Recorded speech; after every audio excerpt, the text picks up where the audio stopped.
बिस्मिल्लाहिर्रहमानिर्रहीम। अस्सलाम वालेकुम। एक देहाती की शादी हुई तो बारात कश्ती पर सवार होकर दुल्हन को लेने के लिए रवाना हुई।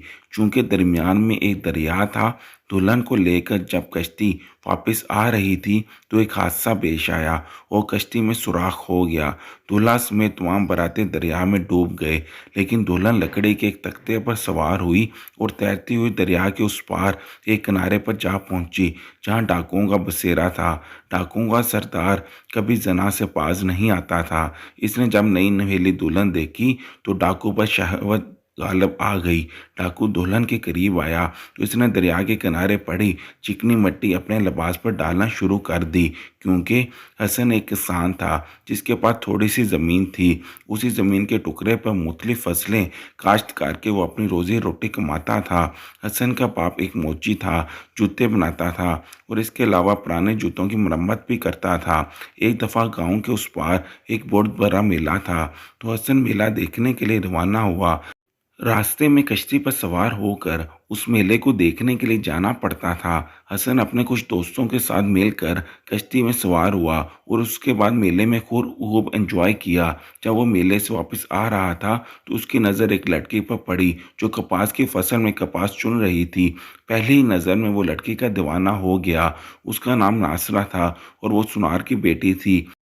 नासरा थी ही इतनी खूबसूरत कि मोहम्मद हसन अपनी निगाहें वहां से हटा ना सका। इसने अपने साथियों से कहा कि तुम जाओ, मैं थोड़ी देर बाद आऊँगा। साथियों ने इसरार किया कि हमारे साथ चलो, शाम हो चुकी है और इधर तो हमारा कोई अपना है भी नहीं कि इसके पास ठहर जाएं। लेकिन हसन ने कहा कि मैं बाद में आ जाऊँगा, मुझे इस गाँव में एक ज़रूरी काम है। हसन के साथी चले गए तो इसने लड़के का पीछा किया और ये जानने की कोशिश की कि इसका घर कहाँ है। नासरा चलती हुई जब अपने घर के दरवाजे में दाखिल हुई तब इसे नासरा के घर का सारा पता मिल चुका था।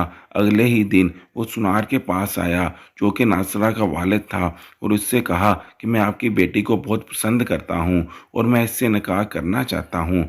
मैं इतना मालदार शख्स तो नहीं हूँ, लेकिन मैं आपकी बेटी को खुश रखूँगा, इस बात का मैं आपसे वादा करता हूँ। सुनार ने हसन से कहा कि मैं आपके जज्बात की कदर करता हूँ, लेकिन मेरी बेटी की मंगनी तय हो चुकी है और अगले ही महीने इसकी शादी भी है। इसने सुनार से कहा कि अगर आप बुरा ना माने तो क्या आप मुझे अपने होने वाले दामाद से मिलवा सकते हैं। आपको परेशान होने की कोई ज़रूरत नहीं, मैं इससे कोई नुकसान नहीं पहुंचाऊंगा, बस मैं एक दफ़ा इससे मुलाकात करना चाहता हूँ। सुनार ने हसन के इसरार पर इसे अपने होने वाले दामाद का पता बता दिया जो कि एक भट्टे का मालिक था।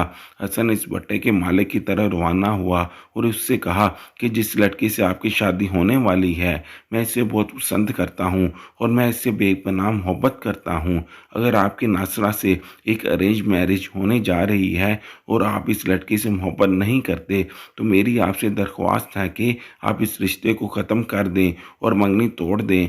लेकिन अगर आप इससे मुझसे ज़्यादा मोहब्बत करते हैं तो मैं चुपचाप यहाँ से वापस चला जाता हूँ। भट्टे के मालिक ने जब हसन के ये अल्फाज सुने तो हैरान हुआ। इसने कहा कि मैं तुम्हारी जुर्रत को सलाम करता हूँ कि तुम मेरे ही इलाके में ऐसी बात करने आए हो और जो मुझ पर नागवार गुजरी है। लेकिन खैर, मैं तुझसे कोई लड़ाई नहीं करूँगा, लेकिन अगर तुमने उस लड़की से मोहब्बत का दावा किया ही है तो तुझे एक आजमाइश से ज़रूर गुजरना पड़ेगा। अगर तुम इस आजमाइश में कामयाब हो गए तो मैं ये रिश्ता ख़त्म कर दूँगा, क्योंकि मुझे उससे मोहब्बत नहीं थी, मैं इसे जानता भी नहीं था। हमारी ये अरेंज मैरिज होने जा रही थी, लेकिन अगर तुम इस आजमाइश में नाकाम हुए तो चुपचाप घर वापस चले जाना, वरना मैं तुम्हारी टांगें तोड़ दूंगा।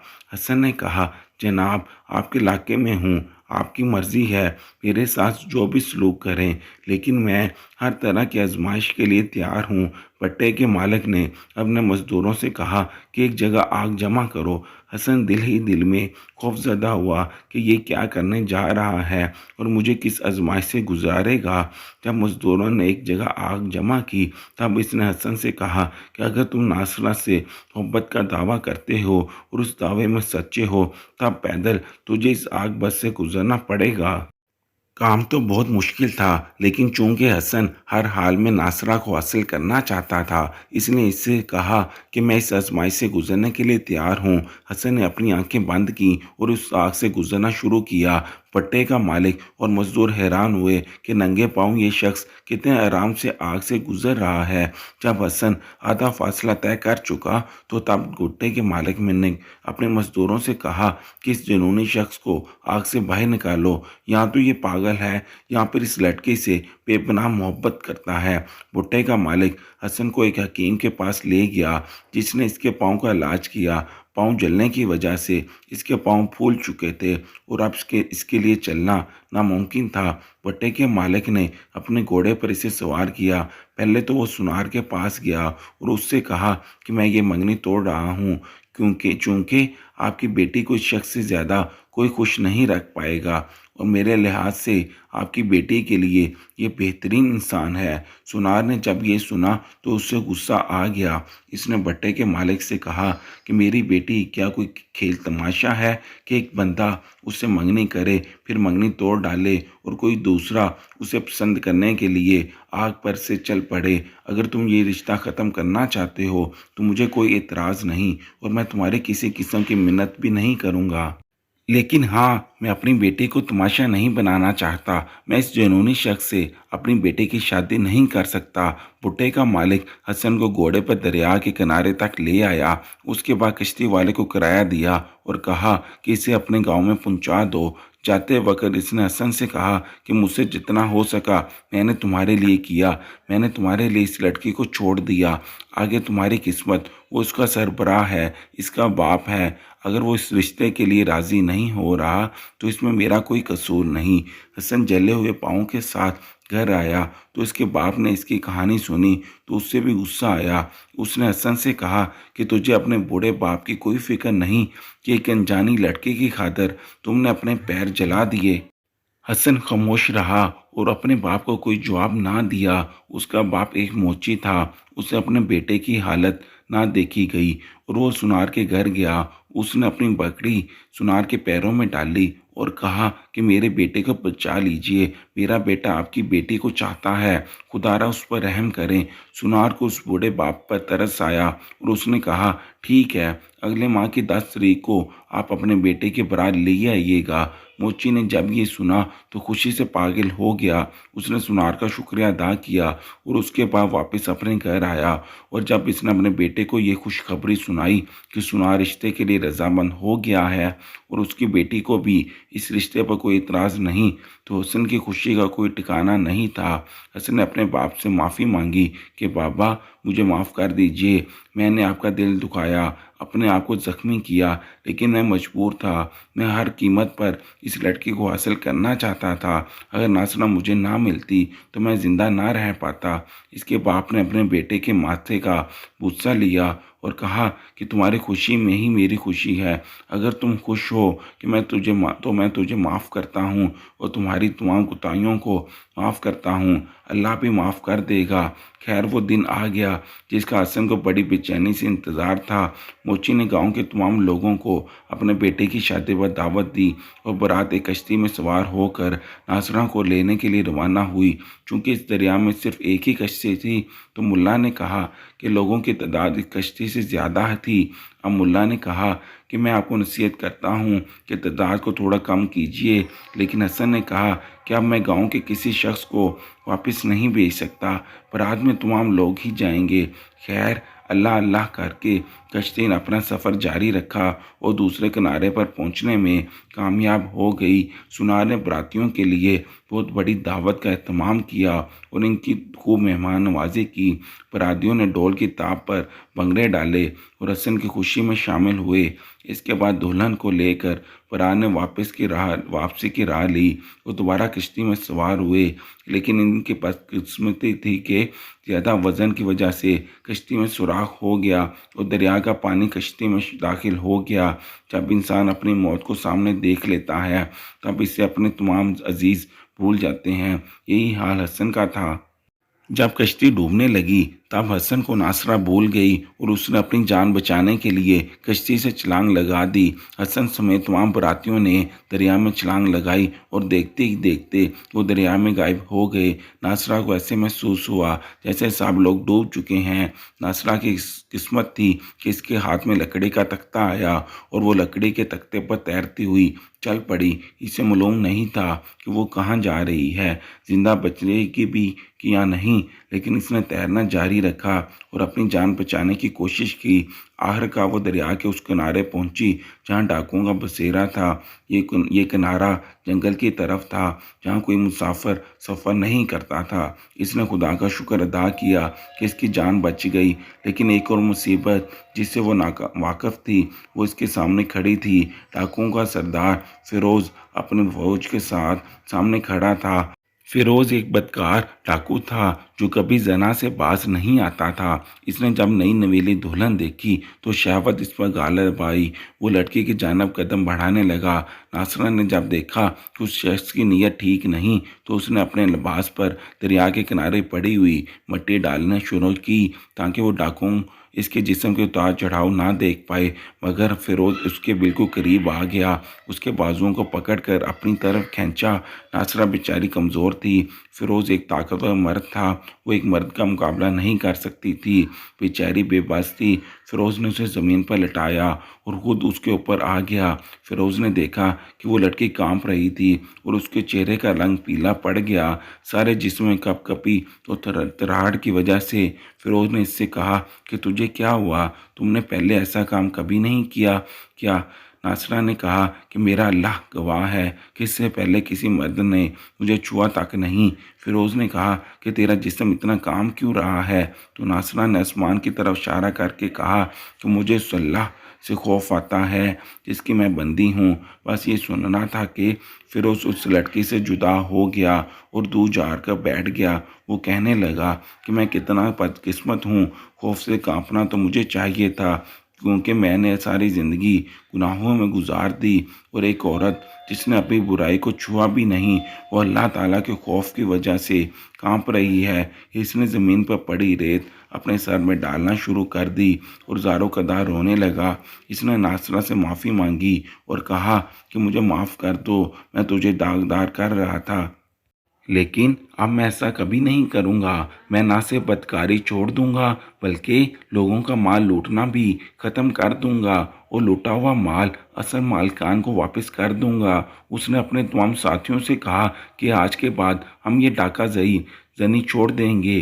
तो तमाम साथियों से कहा कि लूटा हुआ माल असल मालिकान को वापस कर दो और अपने अपने घरों को लौट जाओ, क्योंकि आज के बाद दरिया के इस किनारे हम किसी को नहीं लूटेंगे। इसके बाद फिरोज़ ने नासरा से पूछा कि अब तुम बताओ तुम्हारा घर कहाँ है, मैं तुझे बाइज्जत तरीके से तुम्हारे घर छोड़ आता हूँ। नासरा ने फिरोज़ को सारी कहानी बताई कि बारात मुझे ब्याह कर अपने घर ले आ रही थी कि रास्ते में कश्ती डूब गई, तमाम लोग डूब चुके हैं। मैं नहीं जानती कि कौन जिंदा है और कौन मर गया, लेकिन मेरे सामने तमाम पानी में डूब चुके थे। मैं लकड़ी के तख्ते पर तैरती हुई इधर आई। फिर नासरा ने उसे अपने बाप के घर का पता बताया। फिरोज़ ने नासरा को एक घोड़े पर सवार किया और खुद आगे इसकी लगाम पकड़कर सफ़र करना शुरू किया। जब सुनार ने अपनी बेटी को जिंदा देखा तो ज़ारो-कदार रोना शुरू किया। इसने फिरोज़ का शुक्रिया अदा किया। इसने अपनी बेटी के सर का बूसा लिया और कहा कि हमने तो यही समझा था कि तुम भी डूबने वालों में से हो, लेकिन अल्लाह ने तुझे बचा लिया। सुनार ने अपनी बेटी को बताया कि 3 बाराती और हसन के अलावा तमाम लोग डूब गए। नासरा को डूबने वालों का बहुत अफसोस हुआ, लेकिन साथ साथ इसे हसन के बच जाने की भी खुशी थी। कुछ दिन के बाद वो अपने बाप के घर में ही रही। उसके बाद सुनार ने किसी के ज़रिए हसन तक ये खबर पहुंचाई कि तुम्हारी बीवी ज़िंदा है। अल्लाह ने उसे बचा लिया। मगर हैरत की बात तो ये थी कि हसन को जब इस बात की खबर मिली कि उसकी बीवी जिंदा है तो उसकी खबर गिरी करने ना आया। सुनार हैरान हुआ कि ऐसा कैसे मुमकिन है कि उसे नासरा के जीने की खबर मिली और लेने तक ना आया हो। ہو نہ ہو کوئی مسئلہ ضرور ہے، ورنہ وہ ایسا نہ کرتا۔ اس نے پیغام دینے والے سے پوچھا کہ کیا حسن ٹھیک تھا؟ تو پیغام دینے والے نے بتایا کہ وہ تو بالکل صحت مند تھا، اپنے پیروں پر کھڑا تھا، مگر جب اس نے اسے بتایا کہ اس کی بیوی زندہ ہے تو اس کے چہرے پر کسی قسم کی خوشی کے آثار نہ دیکھ پایا۔ سنار اپنی بیٹی کو ساتھ لے کر حسن کے گھر روانہ ہوا۔ موچی نے گھر کا دروازہ کھولا تو اس کے بعد سنار نے کہا کہ ہمیں معاف کر دیجئے، اب ہمارا بیٹا آپ کی بیٹی کو نہیں اپنا سکتا۔ اگر حسن اور ناصرہ کو اپنا لیا تو یہ گاؤں والے ہمیں جینے نہیں دیں گے، یہ ہمارا جینا محال کر دیں گے، کیونکہ ناصرہ 2 دن ان ڈاکوں کے درمیان میں رہی اور ان ڈاکوں کے سردار سے کون واقف ہے نہیں ہے؟ سب جانتے ہیں کہ وہ کس طرح کا آدمی ہے، بقول حسن کے کہ وہ ایسی لڑکی سے شادی نہیں کر سکتا جو پہلے سے ہی داغدار ہو۔ سنار نے جب یہ الفاظ سنے تو اس سے بہت غصہ آیا، وہ اپنی بیٹی کی توہین برداشت نہیں کر سکتا تھا۔ ناصرہ نے جب یہ سنا تو آگے بڑھی اور کہا کہ کہاں ہے حسن؟ اپنے کمرے میں بیٹھا تھا۔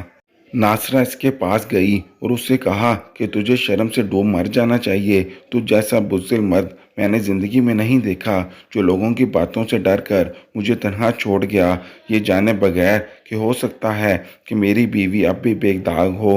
حسن نے کہا کہ اب جو بھی ہو میں اپنے فیصلے سے پیچھے نہیں ہٹوں گا، میں تجھے طلاق دیتا ہوں۔ طلاق کا لفظ سنتے ہی ناصرہ بے ہوش ہو گئی۔ سنار اپنی بیٹی کو اپنے ساتھ واپس گھر لے آیا۔ کچھ دن تو ناصرہ شدید صدمے میں رہی۔ جب ہوش بحال ہوئے تو سنار نے اپنی بیٹی کے رشتے کے لیے کوششیں تیز کر دیں، مگر افسوس کہ اب کوئی بھی ناصرہ کو اپنانے کے لیے تیار نہیں تھا۔ ایک دن سنار گھر آیا تو ناصرہ کمرے میں نہیں تھی۔ اس نے ناصرہ کو بہت تلاش کیا مگر وہ کہیں نہ ملی۔ ناصرہ واپس فیروز کے پاس چلی گئی۔